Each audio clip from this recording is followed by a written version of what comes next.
If you are new to the channel, then subscribe the channel and press the bell icon for further notification. Okay student, welcome you all to this new lecture in basic level where you are developing concepts on complex numbers. So today we will see algebra of complex number and what is the difference between various algebraic operations that we do in real numbers and complex number. Okay, then let's see this. Okay, the topic is now algebra of the complex number. Whatever algebra we have studied in our real numbers, let's see how we will apply in complex number and what is the difference between real number application and complex number application.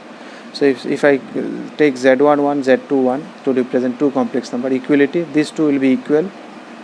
What is the meaning of if I double f? It is if and only if. If and only if means both side. If it happens, it should be something. If this, then this.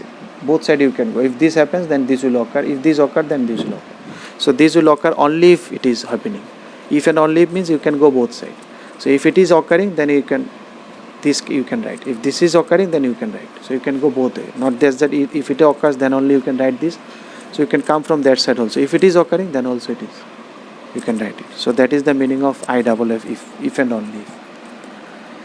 So if z1 equal to z2, that means x1 equal to x2. These two should be real should be equal, imaginary should be equal. If z is equal to x plus iy, if I say it is 0, that means real is also 0, imaginary also 0. Addition, simply you add real, x1, x2, imaginary. Multiplication by scalar, suppose k is not a real number. If you are multiplying by 2, 3, 4 any complex number, so you just multiply 2 into x1 plus 2y into y1. Subtraction, real will be subtracted, imaginary will be subtracted. Multiplication of two complex numbers, simple multiplication, just you open the bracket, normal polynomial multiplication. x1 x2, x1 I x1 y2, then I y1 x2, then I square y1 y2. Instead of I square you put a -1, then this becomes a real number. So both the real number bring it together, x1 x2 minus y1 y2. This you take I common. No need to remember the formula, you always just open it. Instead of I square you put -1. Okay, now next a new thing, this one you have not studied in real number. What is conjugate of a complex number? Suppose z is complex number, then it is denoted by z bar. Conjugate means you will change the sign before the imaginary only. Be careful, you change the sign before the imaginary part, not real part. So one interesting thing, suppose I have 2 plus 3i. So if I take conjugate of this one, it becomes 2 minus 3i. Suppose I have -2 minus 3i. So if I take conjugate, it will be -2 will be same, just that will be changed. Before imaginary, the sign will change. Real part will be same as it is. So if you take product z into z bar, x plus iy into x minus iy, it is a square minus b square, so a square minus b square, instead of I square it will be plus, so it becomes x square plus y square. A very funny thing, you have studied x square minus y square, but in imaginary, in complex, it becomes x square plus y square because of this I square. So you see, if you multiply z into z bar, it becomes, because this is real, so entire thing is real. So if you multiply z and z bar, it becomes purely real and non-negative also, because both are positive numbers. Square means positive numbers, not positive, non-negative, because 0 can be. So conjugate of, if you take again conjugate of z bar, it will come back. If I take again conjugate of this one, it will come to original one, because again you will change the sign. Now division of two complex number, how we will divide? Provided that the denominator is not 0. So you multiply the conjugate of the denominator. Here you can see denominator was x1 I y1. Denominator I have multiplied by conjugate of this one, that is x2 minus iy2. So in the denominator it will be x2 plus iy2 into x2 minus iy2 of this fashion. So it will be x2 square plus y2 square. And numerator, if you take simple multiplication, this method. So there is a real part, there is imaginary part. So real part divided by division plus I, imaginary part divided by this x square. So it becomes a complex number. Whose real part is this, imaginary part is this. No need to remember this formula, you will do it by multiplying conjugate numbers in the numerator denominator, conjugate of the denominator. Now some of the properties of this conjugate, z bar, if you take another bar, it becomes original number.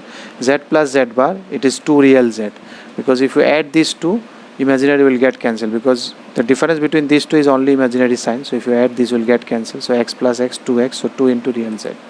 If you subtract these two, then real part will go, because real sign is remains same, only the imaginary will come. So 2i y, so that is 2i imaginary of z.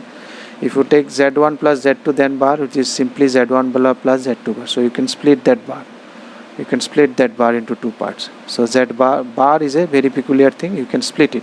If it is into then z1 bar into z2 bar. If it is divide, then z1 bar by z2 bar, provided z2 is not equal to 0 whenever we are writing divide. z1 into z bar, that we have been still x square plus y square, real z square plus imaginary z square. Now something we have to be careful about. Algebraic operation on complex number is similar to that of those real numbers, treating I as a polynomial. I told you, you treat I as a normal polynomial, just take product. But inequalities are not defined in complex number, greater than, less than. There is no validity if we say complex number is positive, negative. There is nothing short of this. We say that complex number z is positive, z is negative. It is nonsense. This doesn't make any sense at all.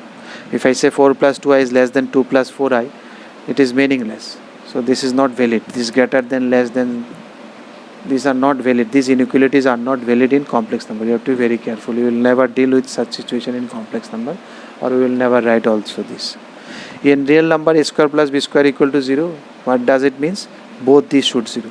In quadratic, I have explained to you, because this cannot be positive, this cannot be negative, this cannot be negative. So sum of two positive is 0 means it is only possible if both are 0. But in complex, it is not possible. If I say z1 square plus z2 square 0, it doesn't mean z1 is also 0, z2 is also 0. There may be real and imaginary part which get cancelled if you add these two, real, imaginary. That's why it is coming 0. So both are not 0. So it doesn't simply imply, it may be, but it doesn't simply imply that if it is, then obviously it will be. No, it is not like that. It may be, one case is there, z1, z2 may be 0. But without it also it can happen. But here, if it is so, it will obviously will be this. Surely it will simply imply that this will happen. If you like the video, then press the like button and please give your valuable comments in the comment section.